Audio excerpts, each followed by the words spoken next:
Hello students, so you can able to see the copy where something is written. Now today I am going to discuss the next topics of the first chapter, real number. So let's see here, there is a theorem. The theorem is, let p be a prime number if p divides a square, then p divides a while a is a positive integer. मतलब क्या हो गया, p कोई भी एक prime number है और वो प्राइम नंबर अगर किसी इंटीजर के किसी नंबर्स के स्क्वायर को डिवाइड कर सकता है, p एक प्राइम नंबर है। जो प्राइम नंबर अगर किसी नंबर के स्क्वायर को डिवाइड कर सकता है तो इसका मतलब है कि वो जो प्राइम नंबर है p, वो उस नंबर को भी डिवाइड करेगा। Then p divides a also while a is positive integer, जहाँ a क्या है, कोई भी पॉजिटिव इंटीजर होना चाहिए। तो उसका देखिए, उस थ्योरम का यहाँ एक्सप्लेनेशन है। Every number has its on prime factor which is unique. हम लोग जानते हैं जितने भी नंबर होते हैं उन सबों का अपना एक प्राइम फैक्टर होता है, और ये जो प्राइम फैक्टर होता है वो उसी का होता है। यूनिक का मतलब हो गया वो उसी पर्टिकुलर नंबर का होता है। उसका जो प्राइम फैक्टराइजेशन होता है, उसका जो प्राइम फैक्टर होता है, किसी दूसरे नंबर से मैच नहीं करता है, उसके जैसा नहीं होता है। वही लिखा हुआ है, इट इज़ यूनिक। नाउ क्या बोला है यहाँ पर मैं कि p डिवाइड्स ए स्क्वायर। अगर p ए स्क्वायर को डिवाइड्स करता है, जहाँ a क्या है, कोई पॉजिटिव इंटीजर है, तो हम लोग यहाँ क्या ले लिए, let prime factor of a जो एक पॉजिटिव इंटीजर है, कोई पॉजिटिव नंबर है, उस नंबर का कुछ ना कुछ प्राइम फैक्टर होगा। 1 2 4 6 10 पता नहीं कितना होगा, क्या नंबर है पता नहीं, इसलिए बहुत सारे उसके प्राइम फैक्टर्स हो सकते हैं। तो हमने मान लिया कि let the prime factor of a is p1 p2 p3 up to pn कुछ भी हो सकता है। ये सारे प्राइम फैक्टर्स हैं, जहाँ p1 p2 p3 सब क्या है, प्राइम नंबर्स हैं। It means that a can be represented in the form of p1 into p2 into p3 into pn. But in the question, it has been told about a square. So if a equal to this one, so a square equal to means a square means a into a, twice of a, 2 into a, 2 into a, not a into a. So for one a we can write p1 p2 p3 up to pn, and for the second a it is written as again p1 p2 p3 up to pn. So a square is written as in this way. Now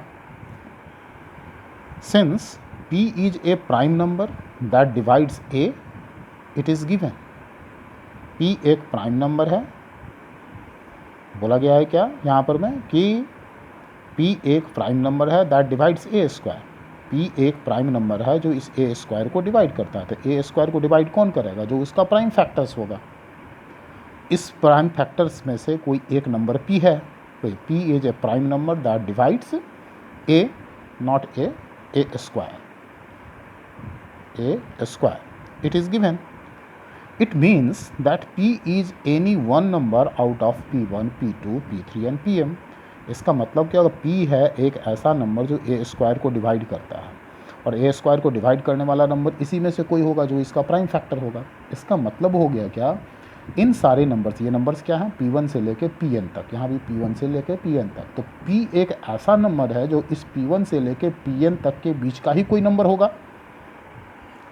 तो it means that p is any one out of p1, p2, p3 and pn.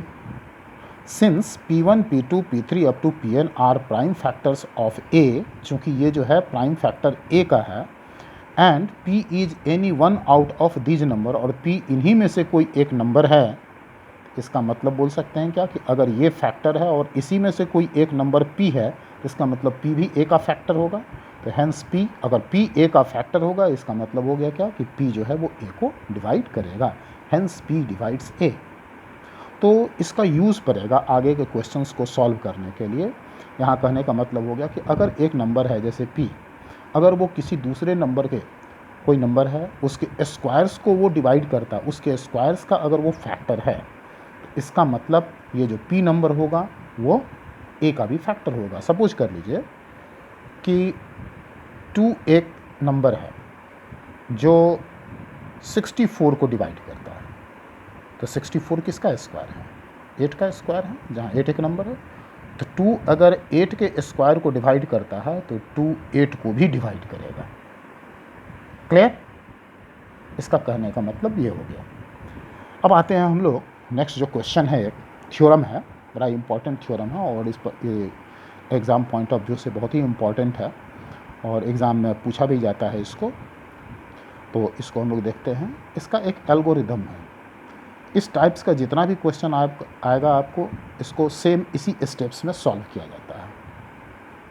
देखिए question क्या है, prove that √2 is irrational number. Proof करना है √2 एक irrational number है। हम लोग जानते हैं इस रेडिकल साइन के अंदर में कोई भी नन स्क्वायर नंबर अगर आ गया जिसको हम लोग सिंप्लीफाई नहीं कर पाते हैं, नहीं कर सकते हैं, उसको इरेशनल नंबर बोलते हैं। तो √2 इज एन इरेशनल, प्रूफ करना। तो कैसे करेंगे इसको? देखिए इसका ये statement, if possible let √2 is a rational number. अगर संभव है तो हम मान लेते हैं कि √2 एक रेशनल नंबर है।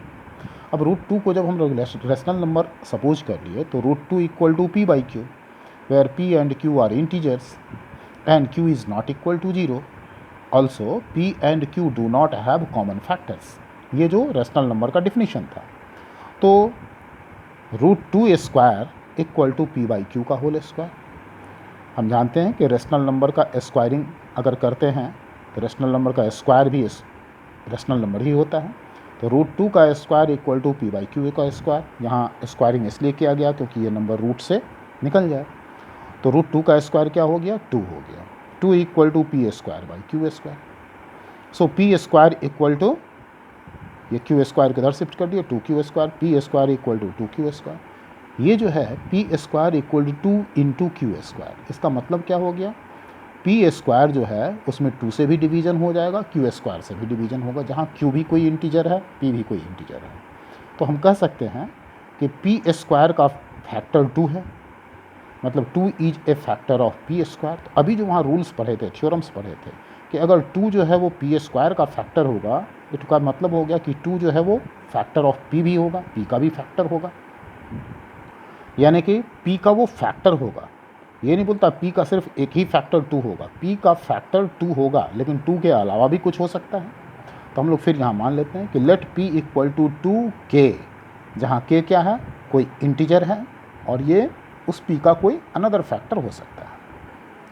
अब यहाँ क्या कर दिए, फिर से इसका squaring both side, p² equal to 4k²। This is equation number 2, this is equation number 1। अब इन दोनों इक्वेशन को कंपेयर किया, यहाँ से भी p² 2q² निकला, यहाँ भी p² 4k² निकला। It means 2q² equal to 4k²। So here from equation 1 and 2, 2q² equal to 4k², so q² equal to 4/2k²। So we get 2k²। It means q² equal to 2k²। तो फिर क्या होगा? q भी कोई integer है, इस integer का एक फैक्टर 2 है, तो हम बोल सकते हैं 2 इज फैक्टर ऑफ q²। फिर उस थ्योरम की मदद से, if 2 is factor of q², it means 2 is also factor of q। तो यहाँ क्या निकला था हमको? यहाँ निकला था 2 इज फैक्टर ऑफ p, और यहाँ क्या निकला है? 2 इज फैक्टर ऑफ q। तो it means 2 is factor of p and q both. 2 जो है वो p और q दोनों का फैक्टर है, लेकिन जो रेशनल नंबर का डिफिनीशन था यहाँ पे लिखता है कि p and q do not have common factor. p और q का कोई भी कॉमन फैक्टर नहीं होना चाहिए, जबकि यहाँ पे 2 एक कॉमन फैक्टर निकल गया p एंड q का। तो ये जो कॉमन फैक्टर निकला कब निकला? जब हम उसको रैशनल नंबर मान के चले हैं तब। तो ये तो रैशनल नंबर का जो डिफिनीशंस है, रैशनल नंबर का जो बताया गया है, तब तो उसके डिफिनीशंस को के साथ में ये कॉन्ट्राडिक्शन पैदा कर देता है। तो वही यहाँ लिखा गया, it contradicts with our assumption. तो हम जो एज्यूम किए कि इट इज़ रैशनल नंबर, उसके साथ ये कॉन्ट्राडिक्ट कर जाता है। कॉन्ट्राडिक्ट कर जाता है मतलब कि उसके साथ ये मेल नहीं खाता है। तो इसका मतलब क्या हो गया कि हम जो एज्यूम किए हैं वो रॉन्ग हो गया। तो हेंस √2 इज इरेशनल नंबर, ये हो गया आपको। तो इस तरह से कोई अगर आपको आ जाएगा क्वेश्चन तो उसको इसी फॉर्मेट में आपको सॉल्व करना पड़ेगा। जैसे 3 आ गया तो 2 के जगह पे में 3 हो जाएगा, दिखाते हैं 3 वाला भी लेकर के, आपको 3 वाला बनाए हुए हैं, उसको भी आपको दिखाते हैं वीडियो में।